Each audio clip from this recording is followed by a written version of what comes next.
हाँ जी, पूछो डाउट।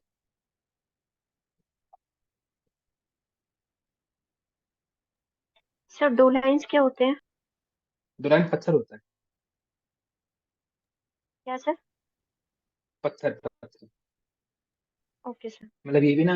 हाँ, मतलब फॉर्म ही होता है बेसिकली, आपका खड्डे जैसे होते हैं जहाँ पे आपका ना अ, खड्डे बन जाते हैं, बेसिकली वो दो लाइन होते हैं। मतलब आपको मैंने ग्रुप में इमेज भेज दूंगा। कौन से ग्रुप में हो, 01 में, 02? सर 01। तो आई सेंड द इमेज। ठीक है, एक लैंड फॉर्म होता है जो आपका ग्राउंड वाटर के कारण बनता है, और मतलब पत्थर भी कह देते हैं इसको, पत्थर जैसे होता है। Okay sir.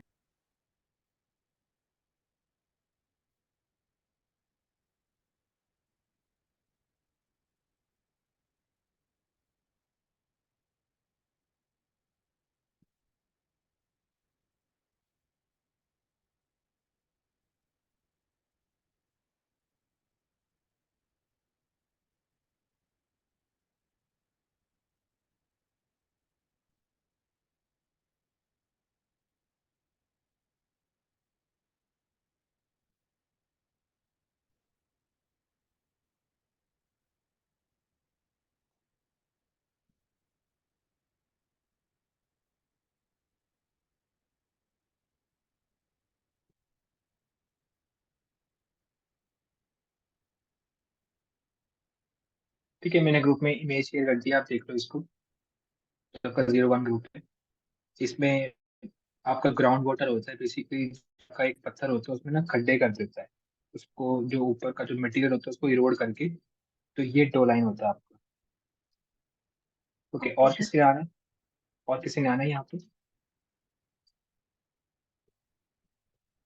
Any idea if someone else is going to come? I have about 30 questions to discuss. और इसके सर बाद हमें ये अमरीश आएगा, उसका नेट नहीं चल रहा था, वो कह रहा था। नेट बचाना चाहिए ना फिर शाम के लिए।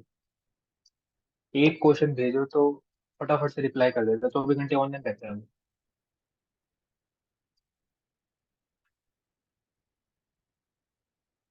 तो तुमने कैसे सेलिब्रेट किया इंडिपेंडेंस डे?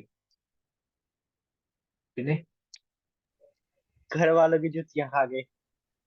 तिथियां खाई, तुमने ऐसा क्या काम किया? हाँ। छोटे भाई को कुट दिया था वो, फिर वो सुनाने लग गए। अच्छा। अरमान अभय, तुमने क्या किया फिर? हाँ जी सर। तुमने कैसे सेलिब्रेट किया अपना इंडिपेंडेंस डे? सर हमने तो बस जय हिंद बोला बस। पोलिन किसको में। बोला जाए? किसको बोला पोलिन में जाए? सब इकट्ठे बस। अच्छा। हाँ जी। ठीक है। बाकी हमारे हॉस्टल वालों ने रिफाइंड का बना हुआ हलवा दे दिया हमें। किसका बना हुआ हलवा? रिफाइंड का छोला? सर, उसमें से अलग ही निकल रहा था वो। अरे रिफाइंड से बनता है हलवा, यार क्या बात कर रहे हो तुम? कि सर घी से भी बनता है। घी महंगा आता है। ओके। देखो, स्क्रीन विजिबल है आपको? Yes sir. ओके। चलो, मैं मीटिंग ब्लॉक नहीं कर रहा हूँ। तो जिसको आना होगा वो धीरे धीरे ज्वाइन कर लेगा। तो सर ये वो जो पीडीएफ है। हॉस्टल में मेस में आते बच्चे खाना मैथ्स में आ खाने। जाए बच्चे तो ये हाँ टाइम ठीक तो है यार। सर, 8 बजे से 9 बजे तक मेस वो खाने खाने का टाइम होता है। अच्छा। हाँ जी सर। तो पता नहीं कितने लोग लगाते हैं क्लास हॉस्टल वाले। जी सर।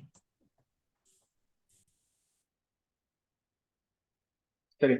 अ, आप लोगों ने क्या करना है, आप लोगों ने जितने भी आपके आंसर्स वगैरह हैं, आपने इन आंसर्स को चैट में लिखना है। फिर हम आगे डिस्कस करेंगे इनके बारे में।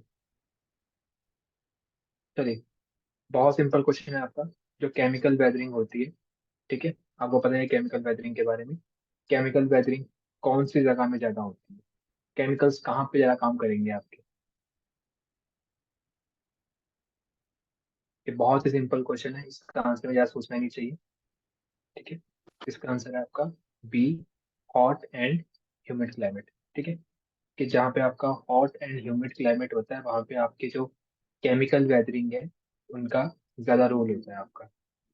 ठीक है। ये बहुत सिंपल क्वेश्चन है, बस याद रखना है कि जहाँ पे आपका क्लाइमेट हॉट है, ह्यूमिड है, वहाँ पे आपकी जो लिविंग ऑर्गेनिजम्स हैं वो भी ज्यादा होंगे, ठीक है। जो माइक्रो ऑर्गेनिजम्स हैं आपके वो भी ज्यादा होंगे, और जो आपके केमिकल चेंजेस वगैरह होते हैं वो भी आपके ज्यादा होंगे, ठीक है। तो एक जनरल परसेप्शन होनी चाहिए कि सबसे ज्यादा living organism, micro organisms hot and humid climate में पाए जाते हैं आपके। तो बहुत सिंपल क्वेश्चन था, चलिए आगे बढ़ते हैं। रिंग ऑफ फायर के बारे में कई बार आपने सुना होगा।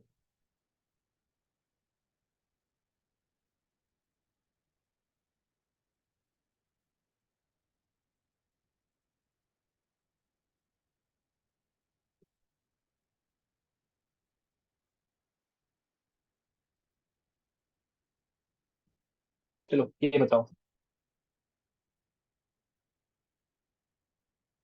देखो, अब ना बहुत, आपका जो पैसिफिक है ना, आपका जो नॉर्थ पैसिफिक है, याद रखना,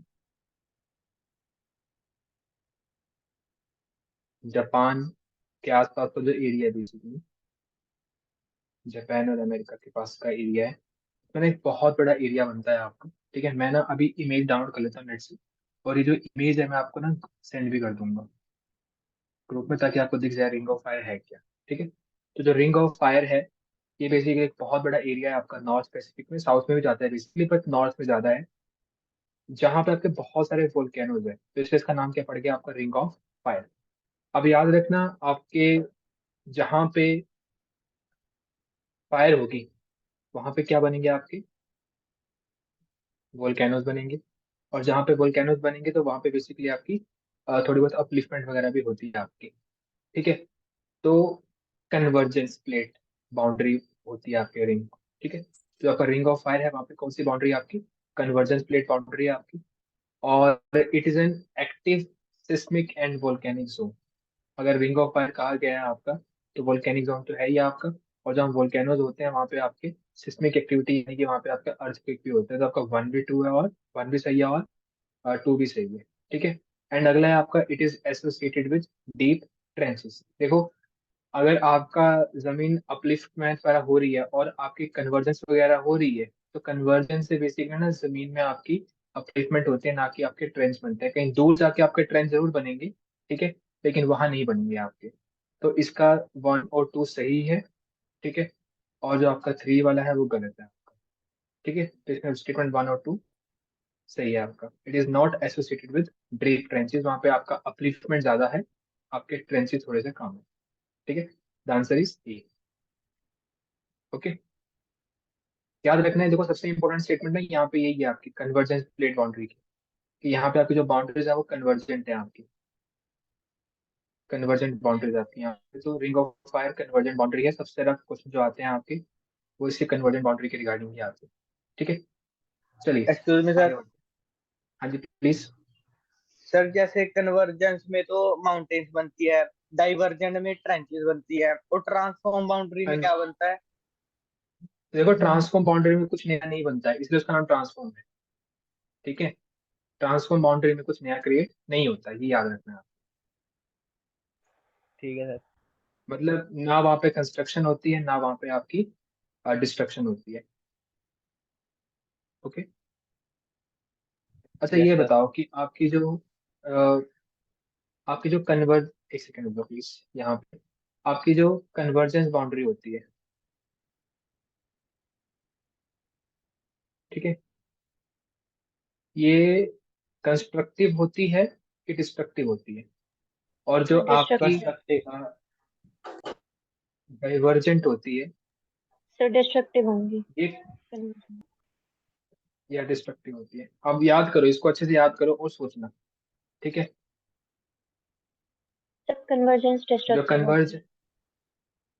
कन्वर्जेंस डिस्ट्रक्टिव होती है, और डाइवर्जेंट आपकी, कंस्ट्रक्टिव होंगी। ठीक है। कन्वर्जेंस में बेसिकली क्या होता है, जो आपका ऑलरेडी बना हुआ लैंडफॉर्म होता है वो डिस्ट्रॉय हो जाता है, तो convergence boundaries are destructive boundaries. और जो आपकी डाइवर्जेंट बाउंड्रीज है, इसमें क्या होता है, डाइवर्जेंट में गैप क्रिएट होता है, ठीक है, और जो नीचे का लावा है वो ऊपर आ जाता है, और जिसके कारण आपकी एक नई कंस्ट्रक्शन होती है। तो ऑलवेज रिमेंबर सी डी और D C, divergent are constructive, convergent are destructive, ये चीज याद रखनी है हमेशा, ठीक है। ये बहुत इंपॉर्टेंट चीज है आपके लिए, इसको याद रखना हमेशा। एग्जाम में क्वेश्चन आ सकता है, बड़ी कंफ्यूजन होती है कि अगर हम सोचते हैं कि कोई कन्वर्ज हो रहा है तो पहाड़ी बन रही है, नहीं, ठीक है, लेकिन जो एग्जिस्टिंग लैंडफॉर्म है वो डिस्ट्रॉय भी तो हो रहा है। नया लैंडफॉर्म कब क्रिएट होगा, जब आपका डाइवर्ज होगा और नीचे का जो वोल्केनो का जो मटेरियल है वो आपका बाहर आएगा। तो always remember, divergent are constructive and convergents are destructive. ये चीज समझ गए? Yes sir. ठीक। Yes. चलिए आगे। Which of the following is not an agent of metamorphism?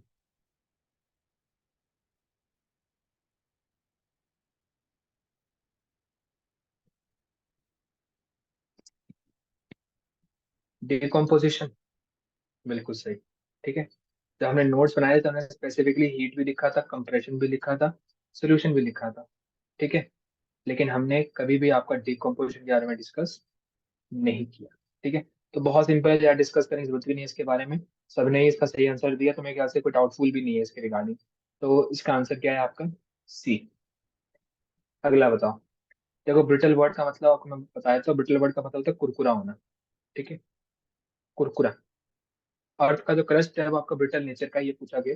और जो आपका ओशनिक क्रस्ट है, इसकी जो मेन थिकनेस है वो आपकी 15 किलोमीटर है, जबकि आपकी जो कॉन्टिनेंटल क्रस्ट है इसकी जो मेन थिकनेस है आपकी वो 30 किलोमीटर है।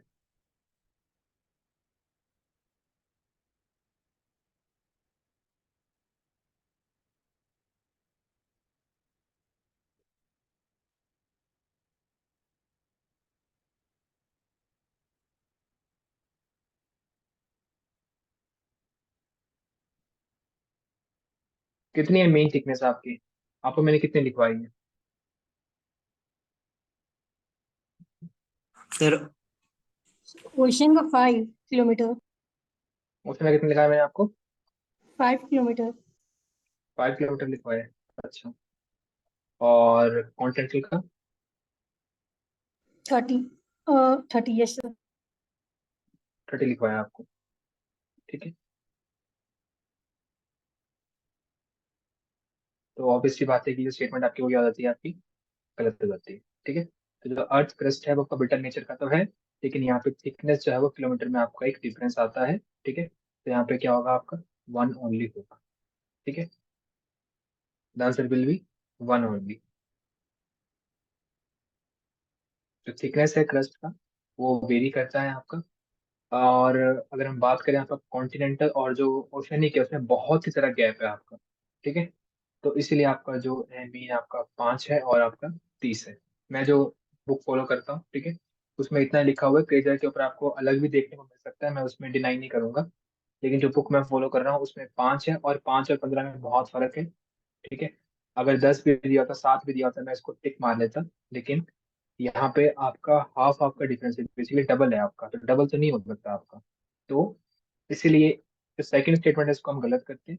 आपका जो आंसर है इसका वन ओनली है। ठीक है, तो following is an example of salt crystal growth. बहुत सिंपल क्वेश्चन है आपका।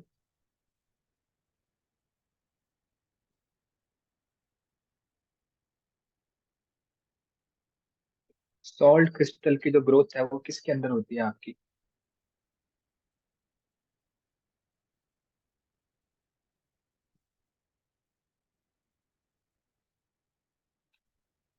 एक सेकंड, इसको हमको वेरीफाई करना पड़ेगा मेरे को।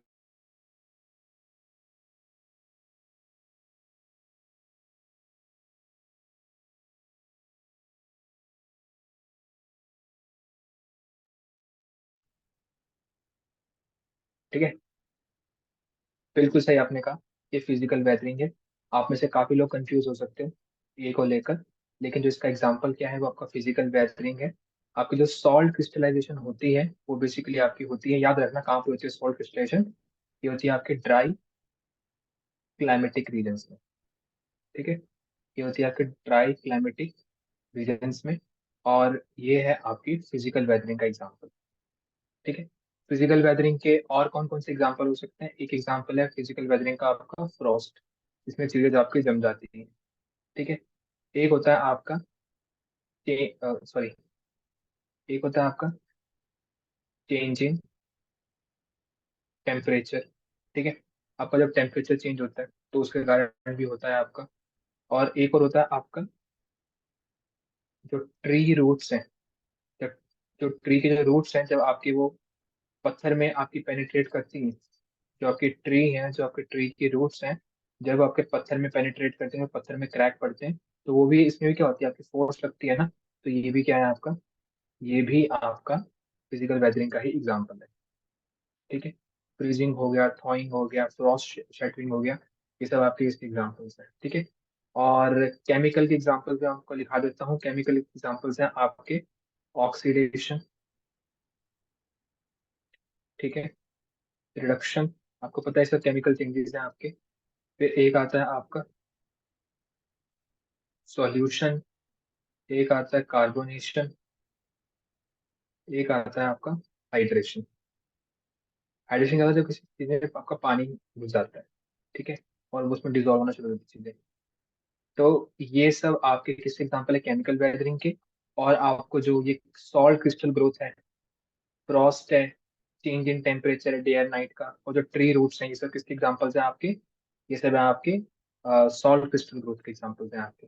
ठीक है, और बायोलॉजिकल वेदरिंग के एग्जाम्पल कौन से हैं आप, कौन है आपके, एनिमल मूवमेंट, कि जो आपके जानवरों की जो मूवमेंट है उसके कारण है आपका। ठीक है, और बायोलॉजिकल के अंदर ही बेसिकली आपका एक और आता है आपका प्लांट रूट पेनिट्रेशन, जो आपकी ये जो ट्री रूट्स वाला जो है ना, ये फिजिकल और बायोलॉजिकल में कॉमन है आपका, याद रखना। ठीक है, तो आपके जो प्लांट्स होती हैं, जो आपके प्लांट्स की जो रूट्स होती हैं, वो जब पेनिट्रेट करती हैं आपका जमीन के अंदर, तो उसमें कोई ना कोई चेंज लेके आता है, तो वो भी इसके अंदर ही आता है आपका। ठीक है, तो ये चीजें याद रखनी है आपने, अगर कभी भी आता है oxidation, reduction, solution, carbonation, hydration, तो all these are examples of chemical weathering. अगर कभी भी आता है frost, salt crystal growth, change in temperature या ट्री रूट पेनिट्रेशन, तो ये होगा आपका फिजिकल वेदरिंग। और जब भी एनिमल मूवमेंट या इंसेक्ट के कारण कुछ, कभी कभी कहते हैं इंसेक्ट अपने घोंसले बना देते हैं पत्थरों के अंदर, या उसको तोड़ देते हैं किसी तरीके से आपका, ठीक है, तो वो सब आपका बायोलॉजिकल वेदरिंग के अंदर आता है। There is no thing called biochemical. ठीक है, तो होपफुली हम आगे बढ़ते हैं। नेक्स्ट क्वेश्चन ये जो है आपका, देखो, piecing together the puzzle of geologic time. ठीक है,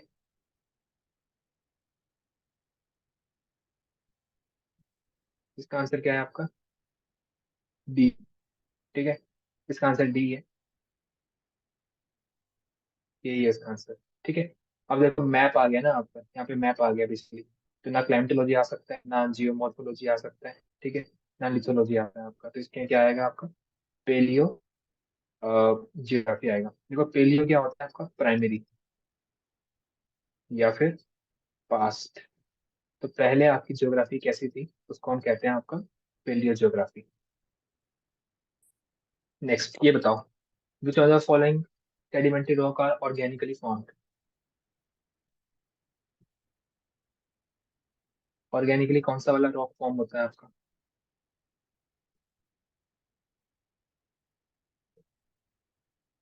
बहुत सिंपल है।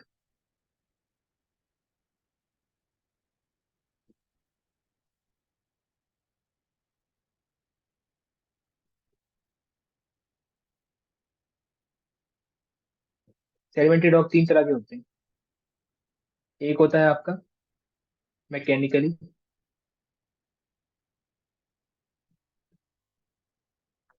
ठीक है, और जो शेल है, शेल आपका मैकेनिकली फॉर्म का एग्जांपल है।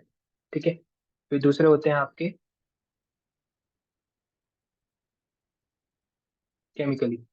ठीक है, और केमिकली का एग्जांपल सब है बेसिकली, यहाँ पे नहीं है आपका, एक नाइट्रेट है, ठीक है, और एक आपका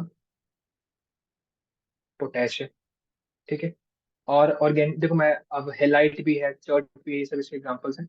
और सिंपली चलो मैं ज्यादा डिटेल में जाऊंगा, तो सिंपल एक होता है आपका ऑर्गेनिकली फॉर्म्ड। तो चौक, जो आपने बिल्कुल सही कहा कि चौक है आपका एक ऑर्गेनिकली फॉर्म का एग्जाम्पल। ठीक है, चौक के अलावा और कौन सा एग्जाम्पल है आपका, कोल। याद रखना, कोल भी आपका एक ऐसा सेडिमेंट्री रॉक है जो आपका ऑर्गेनिकली फॉर्म्ड होता है, किसका एग्जाम्पल याद रख सकते हो। नाइट्रेट और पोटेश किसके एग्जाम्पल्स हैं आपके, केमिकली फॉर्म्ड के एग्जाम्पल्स हैं। ठीक है, जो आपके मैकेनिकली फॉर्म्ड है, इसमें आपका मैकेनिकली फॉर्म में एक तो आपका शेल आ गया। ठीक है, शेल के अलावा मैकेनिकली फॉर्म में एक आ जाता है आपका सैंडस्टोन। ठीक है, फिर कॉन्ग्लोमरेट, और भी बहुत सारे आते हैं। चलिए आगे, ये बताओ, बहुत आसान क्वेश्चन है, फटाफट बताओ, आगे बढ़ते हैं इससे।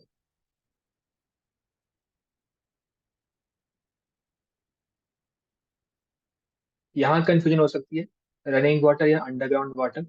याद रखना, स्टेलेक्टाइट, स्टेलेग्माइट और पिलर्स, ये तीनों के तीनों आते हैं आपके कार्स्ट टोपोग्राफी के अंदर। ठीक है, और जो आपकी कास्ट टोपोग्राफी है वो बनती है आपकी एक स्पेशल पत्थरों में।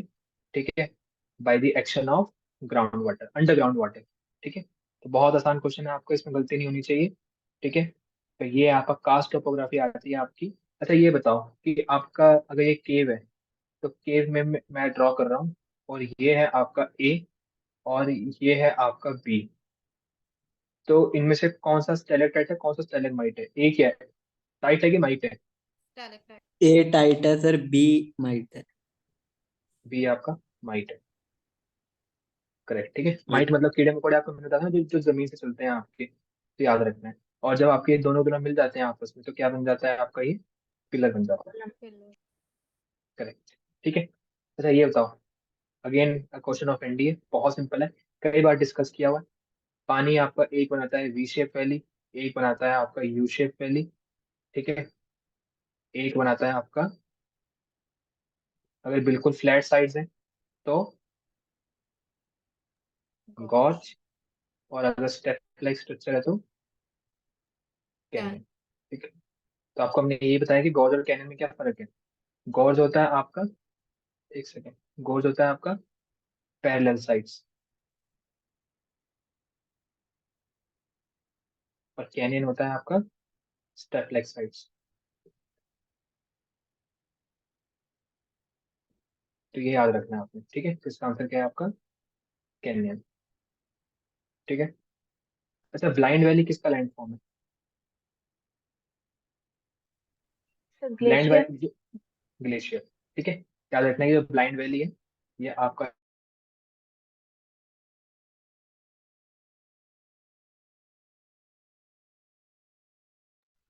होती कैसी है सर ये ब्लाइंड वाली?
मैं ऑडिबल ना हूँ?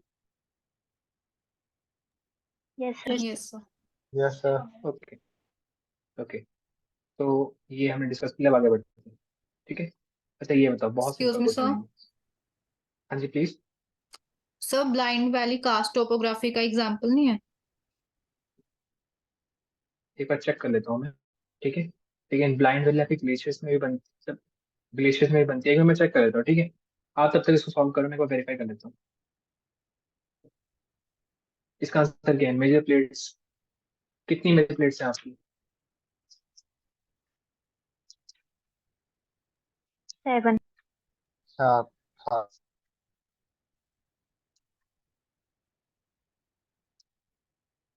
7 है, तो इनमें से कौन सा आंसर है इसका, कौन सी प्लेट मेजर है आपकी? पैसिफिक प्लेट मेजर है।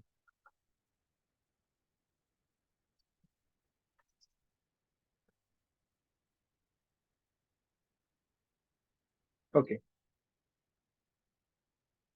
आगे, टीचर्स का कंसिस्ट ऑफ, ये पता होना चाहिए।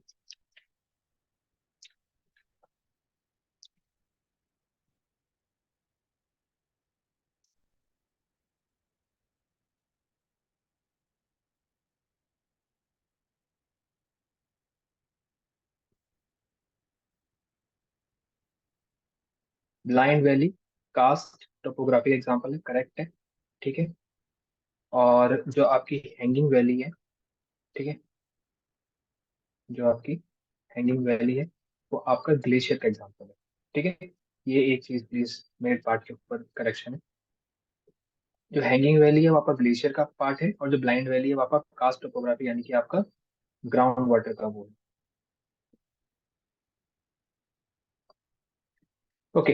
आप लोग कह रहे हो सी, लिथोस्फीयर। जब लिथोस्फीयर में क्रस्ट तो आता है आपका, और अपर मोस्ट सॉलिड मेंटल भी आता है, यस करेक्ट। ठीक है।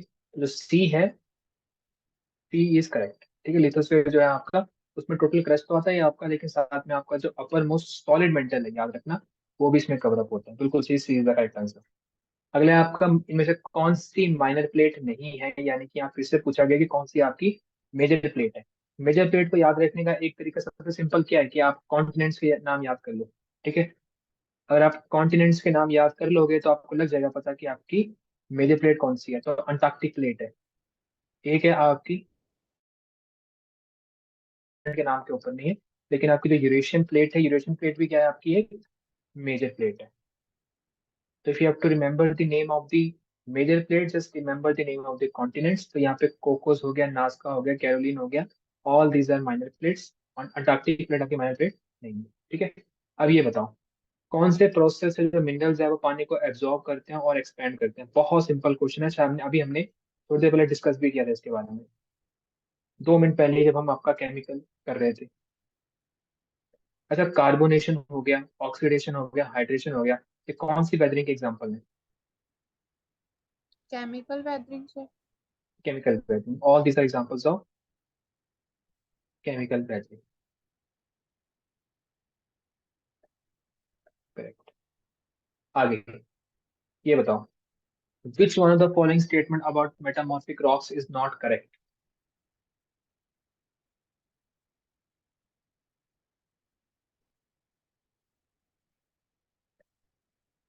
एक हमें कोई पढ़ना पड़ेगा।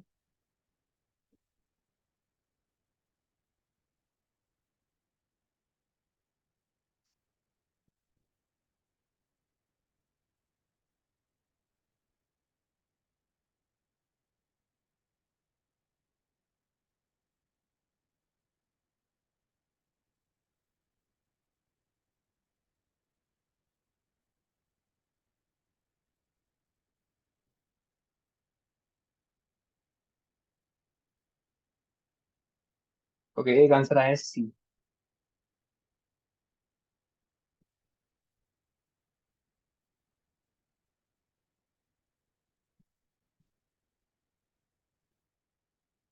ओके, इन्हें भी सी कह रहा है। क्या लॉजिक है आपका सी कहने के पीछे।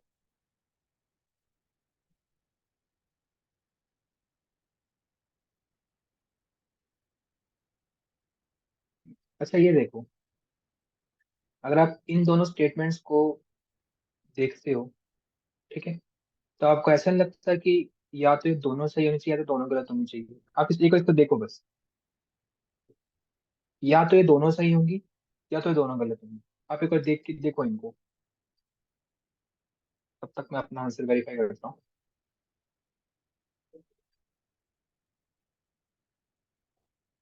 पढ़ के देखो एक बार। एक जगह बात प्रोपोगेशन क्या किया, एक बात नहीं नहीं, एक बात की गई है आपका ब्रॉड लाइंस की, और एक जगह बात की गई है आपका मॉडरेटली थिन की। तो कह रहे हैं कि अगर थिन हुआ तो आपका ये टूट जाएगा, और अगर ब्रॉड हुआ तो पत्थर आपका हार्ड बनेगा। ठीक है। तो या तो ये दोनों स्टेटमेंट सही होंगी, अगर आप दोनों को पढ़ के देखो, या तो ये दोनों स्टेटमेंट उल्टी होंगी। आप बस एक बार इसको देखो, और फिर आप ऊपर देखो, due to segregation of minerals into wavy bands और platy surfaces some metamorphic rocks develop foliation. तो ये statement काफी सही है ही है। ठीक है। और आपको यहाँ पे एक नॉट करेक्ट चूज करना, तो मेरे ख्याल से इसका आएगा आपका आंसर डी। ये मेरी ओपिनियन है। आपके पास आंसर की थी इसकी पहले, आपको मैंने पहले आंसर की दी थी इसकी कि नहीं दी थी।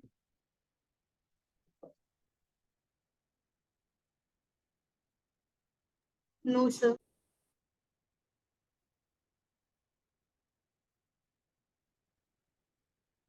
ठीक है, देखो मैं एलिमिनेट कर रहा हूँ आंसर्स को। ठीक है।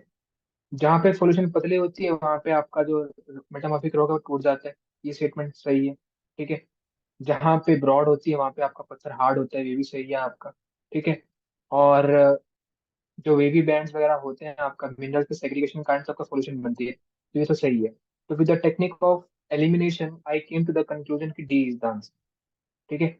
तो in my opinion whatever I know about these metamorphic rocks, ठीक है, दिस इज द आंसर। तो मेरे ख्याल से यही इसका आंसर होना चाहिए। बाकी मैं एक बार फिर से वेरीफाई कर लूँ क्योंकि ये प्रीवियस ईयर क्वेश्चन है तो इसका आंसर बहुत इजीली मिल सकता है। ठीक है। तो I check the answer and I revert back in your group, but as for now you can take D as the answer, not A, not B, not C. Okay. अगर आपके पास कोई और लॉजिक है तो आप मुझे बता सकते हो।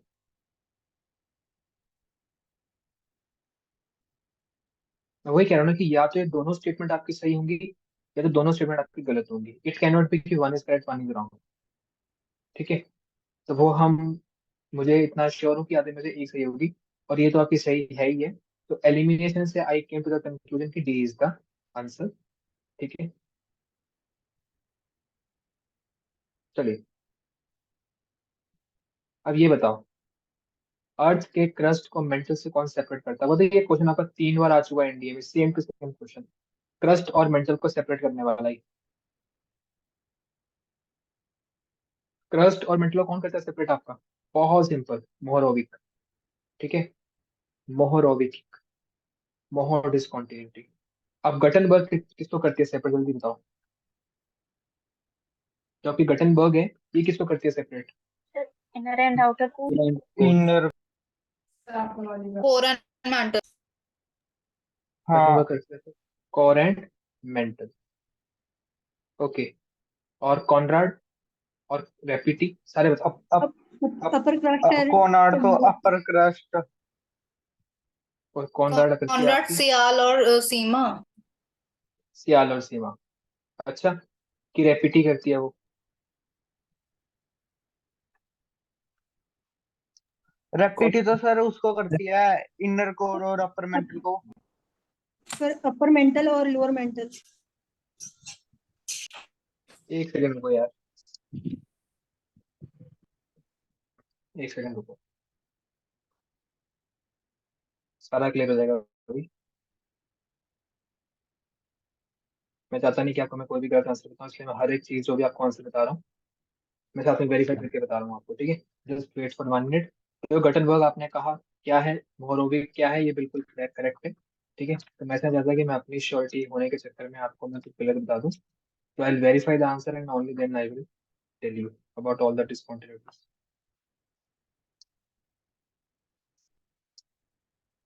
ओके। तो आपका जो इनर और आउटर कोर है, ठीक है, उसके लिए यहाँ पे है ही नहीं है आपका। आपका जो रेपिटी है, ओके, जो गटनबर्ग है आपका, गटनबर्ग है आपका कोर और मेंटल, बिल्कुल सही। ठीक है। और जो मोहरोविक है ये है आपका किसके लिए? ये है upper mantle and lower mental.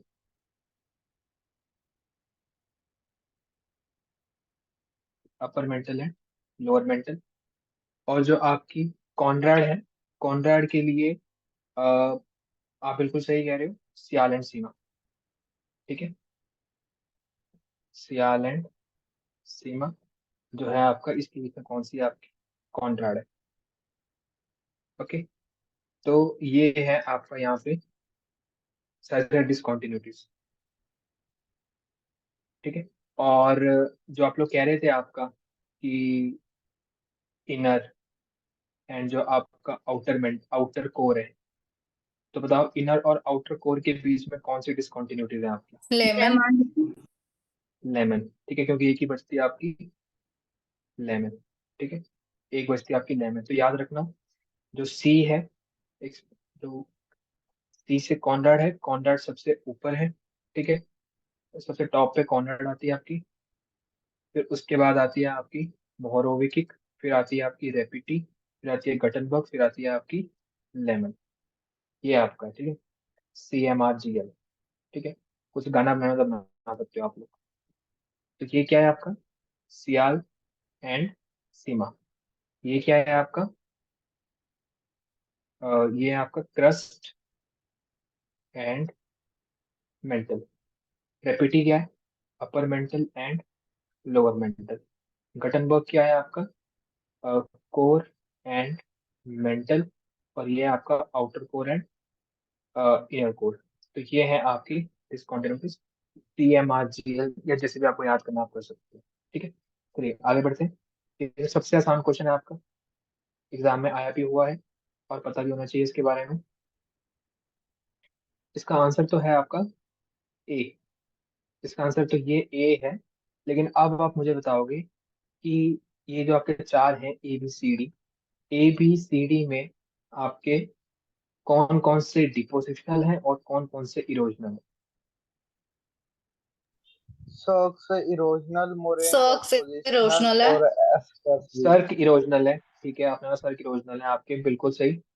और बाकी? बाकी सारे मोरेन डिपोजिशन। डिपोजिशनल। बाकी सारे डिपोजिशनल है। ठीक है, बाकी सारे आपके डिपोजिशनल है। Okay, correct. आपके मोरेन्स जो होते हैं आपके, किस किस प्रकार के मोरेन्स होते हैं आपके? 3 types. Lateral, three types medial होते और टर्मिनल एंड हैं, medial. Lateral, terminal and medial. Very good. ठीक है, चलिए अब ये बताओ, एस्कर्स और आउटवॉश प्लेन्स आपको कहाँ देखने को मिलेंगे? मोरेन्स हो गए, एस्कर्स हो गए और आउटवॉश प्लेन्स हो गए, ये कहाँ देखने को मिलेंगे आपको? वेरी सिंपल, ये दिखेंगे आपको लद्दाख में। करेक्ट, विदाउट एनी डाउट ये दिखेंगे आपको लद्दाख में। बहुत आसान क्वेश्चन है, again a previous year question. ठीक है, point of origin of earthquake, इससे सिंपल क्या ही हो सकता है? ये दो कट कर दिया आपके लिए मैंने, बताओ। फोकस। ठीक है, and focus is also called as hypocenter. ठीक है, एपिसेंटर क्या होता है आपका? सरफेस के ऊपर पॉइंट होता है। Correct. Maximum depth of lithosphere कहाँ मिलेगी आपको, बताओ। मैक्सिमम डेप्थ ऑफ लिथोस्फीयर कहाँ देखने को मिलेगी आपको? फंस गए ना, सब फंस गए। ये थोड़ा सा थिकनेस की बात कर रहे हैं आपका। ठीक है, ये थिकनेस की बात कर रहे हैं। तो जो लिथोस्फीयर के जो है, यहाँ तो बहुत ही पतला दिखेगा आपको लिथोस्फीयर। जो आपको थिक दिखेगा वो कहाँ दिखेगा आपको? वो दिखेगा आपको हिमालयंस के ऊपर। ठीक है, जो दुनिया की सबसे ऊंची माउंटेन्स है, ये वहां दिखेगा आपको।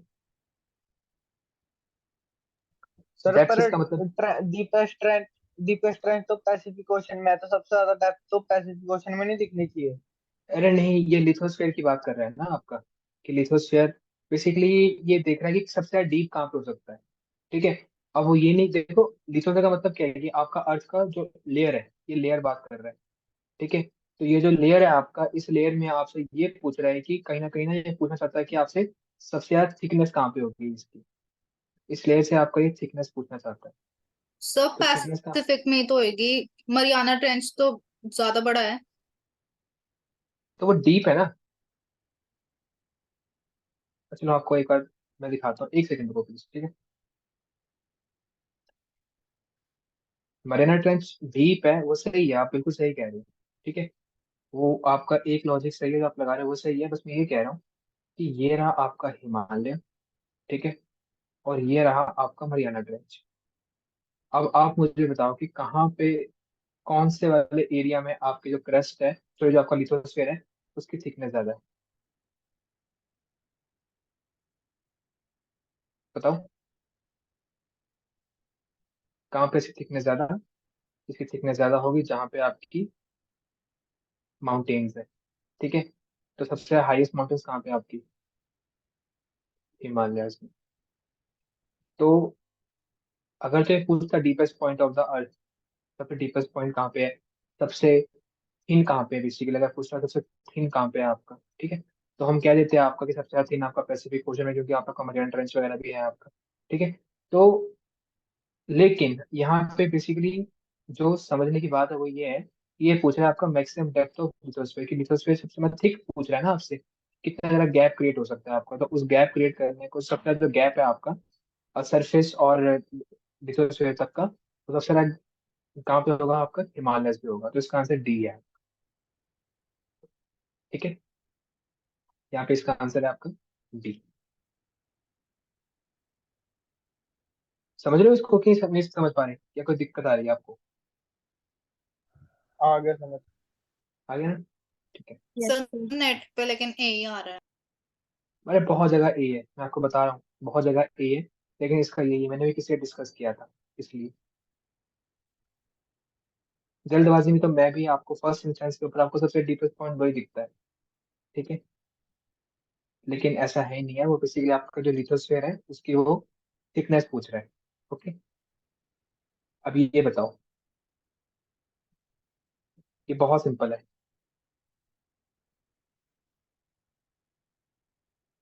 पूछ क्या रहा है कोई, ये पूछ रहा है आपका the large body of magnetic material that cools in deeper depth, तो पहले तो आ गया आपका डीपर डेप्थ। ठीक है, and develops in the shape of domes और वो भी लार्ज डॉम्स। तो सबसे नीचे क्या होते हैं आपके, वेरी सिंपल, पैथोलिथ्स। ठीक है, अब बताओ जो ये जो आपका मैं स्ट्रक्चर बनाऊंगा यहाँ पे, ये जो स्ट्रक्चर है आपका, ये क्या है?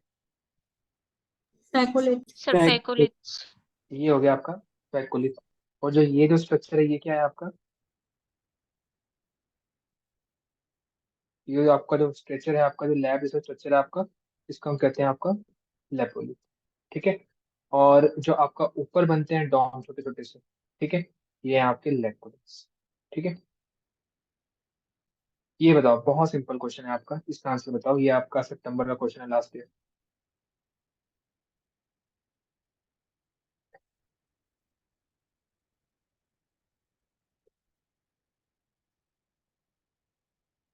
विच one of the following statement about earthquake wave is not correct?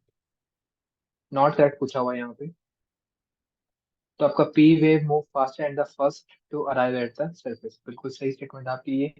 ठीक है, P wave can travel to gases liquid and solid state, बिल्कुल सही है आपका। Seismic wave located beyond 145 degree from epicenter can record the arrival of P waves, correct है आपका। तो तीसरा पढ़ने की जरूरत भी नहीं है आपका।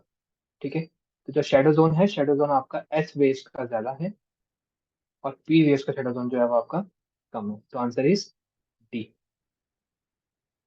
ये बताओ, rock do not remain in their original form for long and undergo transformation. Transformation of rock is caused by weathering, erosion and metamorphic action. बहुत सिंपल क्वेश्चन, ज्यादा दिमाग मत लगाना इसके ऊपर। Both one and C, correct. ठीक है, very good, both one and C. The weathering, mass wasting, erosion and transportation are indicators of which one of the following process? देखो, वेदरिंग का ही दूसरा नाम क्या है आपका, वेदरिंग का दूसरा नाम है आपका डेन्यूडेशन। ठीक है, एंडोजेनेटिक क्या होता है आपका, जो धरती के भीतर होते हैं। ठीक है, एंडोजेनिक कौन होते हैं, जो कि धरती के भीतर होते हैं। ठीक है, और डायस्ट्रॉफिज्म भी क्या है आपका, जो धरती के भीतर से धरती के ऊपर होते हैं आपका।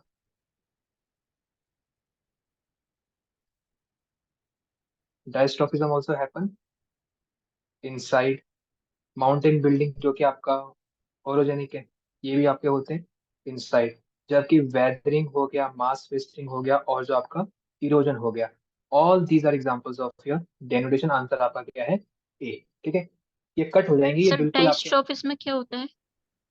डायस्ट्रॉफिज्म होता है आपका स्लो मूवमेंट, जब आपका धरती के अंदर कोई चेंज आता है जिसके कारण स्लोली स्लोली आपकी धरती ऊपर की चेंज होती है। ठीक है, तो ये दो तरह की होती है, एक होती है ओरोजेनेटिक और एक होती है एपिरोजेनिक।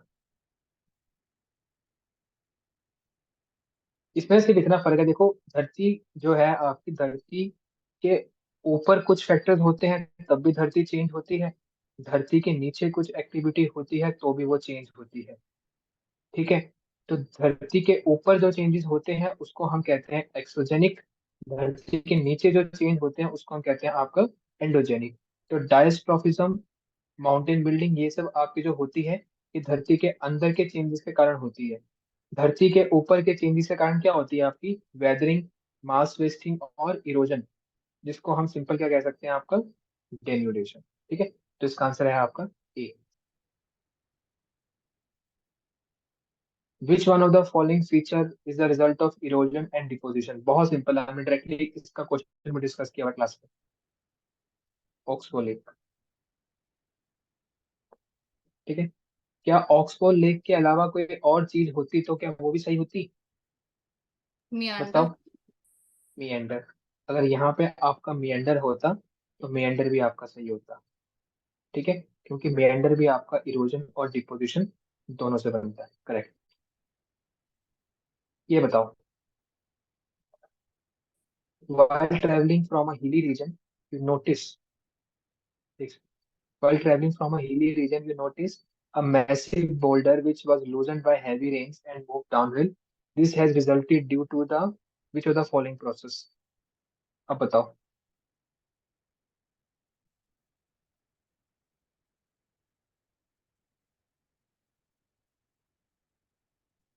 टी। अब देखो, यहाँ पे पहले वो लूज हुआ, और वो लूज किसके कारण हुआ आपका? हैवी रेन के कारण हुआ आपका। और अगर पानी काम कर रहा है इसका मतलब क्या है कि वहां पे क्या हो रही है आपकी? इरोजन हो रही है। ठीक है, वही पत्थर बार बार रगड़ खा के थोड़ा टूट टूट गया होगा, तो वेदरिंग भी हो रही है। ठीक है, और आपका क्योंकि ग्रेविटी के कारण वो आपका डाउन हिल मूव कर रहा है तो आपकी मास वेस्टिंग भी हो रही है। ठीक है, तो इसमें क्या होगा आंसर आपका? डी होगा। तीनों चीजें इकट्ठे काम कर रही हैं, क्योंकि बारिश ने उसको पहले लूज किया। ठीक है, फिर बाद में आपका इरोजन ने इसको मूव किया। ठीक है, तो ये मास वेस्टिंग ने उसको मूव किया, और फिर थोड़ा बहुत टकरा के वेदरिंग हो गई उसके ऊपर। तो ये आपका तीनों चीजें काम कर रही हैं यहाँ पे। ये बताओ, which one of the following is likely to be the most prevalent form of weathering in hot tropical desert? Hot tropical desert में क्या होगी बताओ।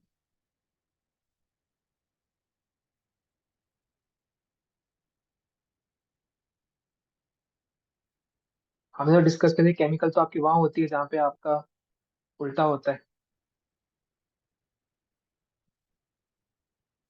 हमने कुछ और डिस्कस किया था। जो आपकी हॉट ट्रॉपिकल डेजर्ट होगी, हॉट ट्रॉपिकल, बेसिकली हमने डिस्कस ये किया था कि आपका कोई जगह आपकी हॉट है प्लस वो आपकी ह्यूमिड है। ठीक है, तो ट्रॉपिकल का मतलब क्या है कि वहाँ पे क्या होती होगी आपकी? मैं तुम्हें बस कंफ्यूज कर रहा हूँ, अब सोच लो एक बार, बस बता रहा हूँ। ट्रॉपिकल का मतलब क्या होता है कि वहाँ पे आपकी बारिश वगैरह थोड़ी बहुत होती होगी आपकी। अब बताओ, क्या लगता है आपको इसका आंसर? ट्रॉपिकल का मतलब ये है कि ट्रॉपिकल एरिया में बारिश आपकी होती है। ठीक है, लेकिन फिर भी वो क्या है आपका? वो डेजर्ट है। मतलब सोच के आंसर बताओ प्रॉपर तरीके से, क्या होगा इसका आंसर? जैसे आप में से कुछ लोग आंसर बीच में चेंज कर लेते हो ना। सृष्टि केमिकल क्यों होगा? और विनय मैकेनिकल क्यों होगा? सर अगर डेजर्ट है तो ऑब्वियसली है कि बायोलॉजिकल तो होएगी नहीं। और पानी भी मतलब अगर डेजर्ट है तो पानी भी कम होएगा तो मैकेनिकल हो नहीं सकती, तो वही बची मैकेनिकल, मैकेनिकल तो वही होगी। मैकेनिकल मैकेनिकल से पानी थोड़ी होती है, मैकेनिकल बहुत चीजें से होती है आपकी। मैकेनिकल में बहुत सारे फैक्टर काम करते हैं आपके। मैकेनिकल में आपका सॉल्टेशन, सॉल्ट क्रिस्टल्स डेवलप होते हैं। सॉल्ट क्रिस्टल्स भी कहाँ पे होते हैं आपके? ड्राई एरिया में डेवलप होते हैं आपके। सोचो इसको एक बार।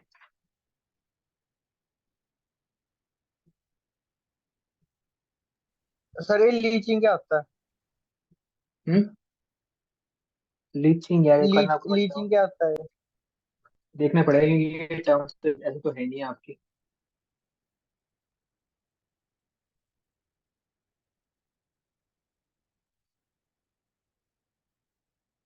लीचिंग या केमिकल का एग्जांपल है आपका।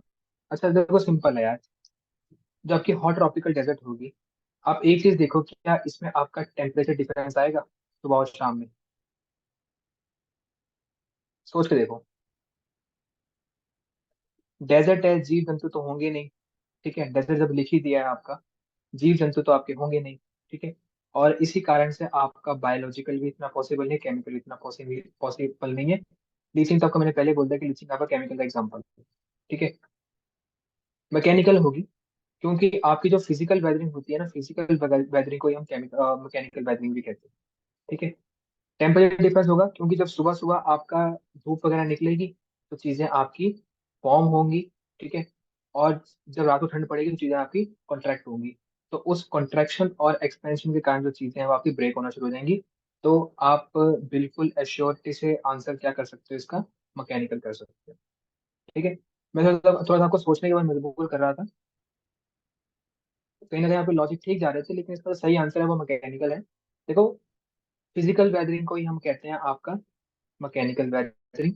और फिजिकल वेदरिंग का आपको मैंने एग्जांपल्स लिखवाए थे पहले भी, कि अगर आपका टेम्परेचर डिफरेंस है, देखो डेजर्ट में सबसे बड़ी चीज जो होती है वो यही होती है, जो आपकी हॉट डेजर्ट होती है उसमें सबसे बड़ी चीज यही होती है कि आपका जो मॉर्निंग है और जो आपकी नाइट है इसमें टेम्परेचर का बहुत ज्यादा ह्यूज डिफरेंस होता है।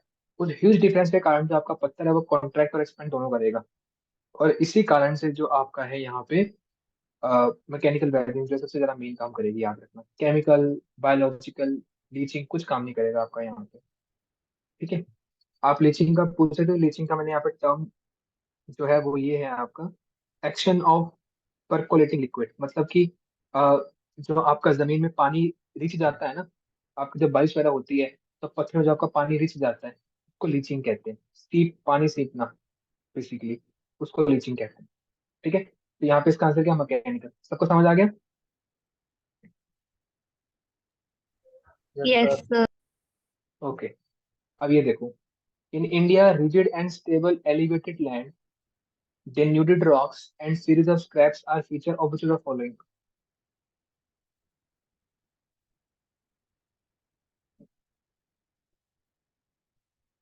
बहुत सिंपल है आपका, बी। देखो, जो भी आपका जो लैंडफॉर्म होता है, याद रखना कि डेन्यूडेड रॉक्स कहाँ मिलेंगे आपको, डेन्यूडेड रॉक्स आपको वहां मिलेंगे जहाँ पे आपकी जगह बहुत पुरानी होती है, जहाँ पे आपका ओल्ड लैंडफॉर्म होता है। ठीक है, अदरवाइज अगर कोई न्यू लैंडफॉर्म होगा तो आपके जो माउंटेन्स है वो आपकी बिल्कुल पीक टाइप की माउंटेन्स होंगी। और जो एरिया आपका पुराना होगा उसमें आपकी माउंटेन्स डेन्यूडेड सी होंगी आपकी, ऐसी माउंटेन्स होंगी आपकी। और ऐसी माउंटेन्स कहाँ देखने को मिलेंगी आपको? ठीक है, पेनिनसुला प्लेटो में देखने को मिलेगी। इसका आंसर बी है, बिल्कुल सही बोला आपने। ये बताओ, बहुत आसान क्वेश्चन है। Arrange the following elements in the decreasing order of their availability in terms of percentage by weight in the earth crust. ये मैंने आपको पूरा पूरा ऑर्डर लिखवाया था।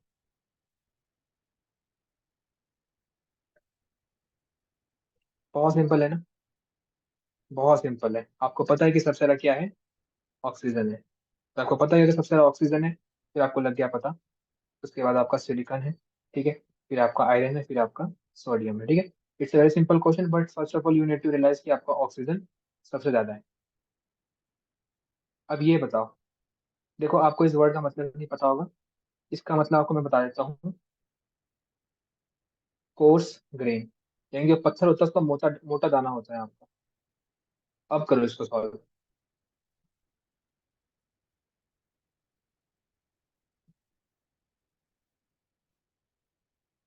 ए, बिल्कुल सही आपने कहा, ग्रेनाइट। ठीक है, ग्रेनाइट क्या है? ग्रेनाइट है आपका intrusive igneous rock. Intrusive igneous rock का मतलब क्या होता है आपका, प्लूटोनिक रॉक। और यानी कि जहाँ पे जब आपका पत्थर ठंडा होगा, आपका जब मैग्मा ठंडा होगा, वो मैग्मा आपका ठंडा होगा बहुत धीरे धीरे। ठीक है, इसी कारण से जो जो पत्थर बनेगा आपका वो बनेगा कोर्स ग्रेन पत्थर। और इस कोर्स ग्रेन वाले पत्थर को हम कहते हैं आपका फेनेरिटिक टेक्सचर। सर समझ वहाँ गए? नोट लिखा सही। हुआ है। Sorry, sir not an example of rock. Not an example of phaneritic texture. तो इसका फिर आपका आ जाएगा, जमीन के ऊपर कौन सा वाला मिलता है आपका, जमीन के ऊपर गैब्रो कहाँ मिलता है? गैब्रो जमीन के ऊपर मिलता है आपको। अगर गैब्रो आपको जमीन के ऊपर मिलता है तो गैब्रो क्या है आपका, इंक्लूसिव है या एक्सक्लूसिव है? एक सेकंड रुको। इंट्रूसिव। सर इंट्रूसिव हो। गैब्रो भी इंक्लूसिव है, तो गैब्रो भी इसका एग्जांपल है। ठीक है, गैब्रो भी इसका एग्जांपल है। फिर आइदर इट्स पी और आइदर इट्स सी। मैं एक बार एग्जांपल देख लेता हूँ, फेनेटिक टेक्सचर के एग्जांपल्स कौन कौन से हैं।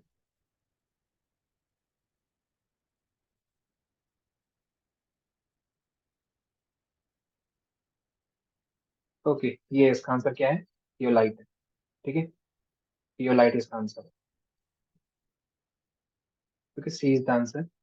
तो ग्रेनाइट, ये जितने सब कुछ भी हैं आपके, ये सब हैं आपके। तो आपको एक और बात लगी पता कि ये सब भी क्या है, ये सब आपकी किसकी कैटेगरी है? ये सब कैटेगरी है आपकी इग्नियस रॉक्स की। और इस इग्नियस रॉक में जो आपका रियोलाइट है, रियोलाइट आपका एक्सक्लूसिव है। और जितने भी बाकी आपका ग्रेनाइट है, गेब्रो है, डियोराइट है, ये सब हैं आपके इंट्रूसिव। ठीक है, क्लियर है यहाँ तक? यस। Yes, sir. ओके, चलिए ये बताओ, बहुत आसान क्वेश्चन है, दिखने में लंबा है लेकिन है बहुत आसान है। अगर आप सर क्या है, अगर आपने सर पता लगा लिया, आपको आंसर लग गया पता। इतना सिंपल क्वेश्चन है। सर क्या है?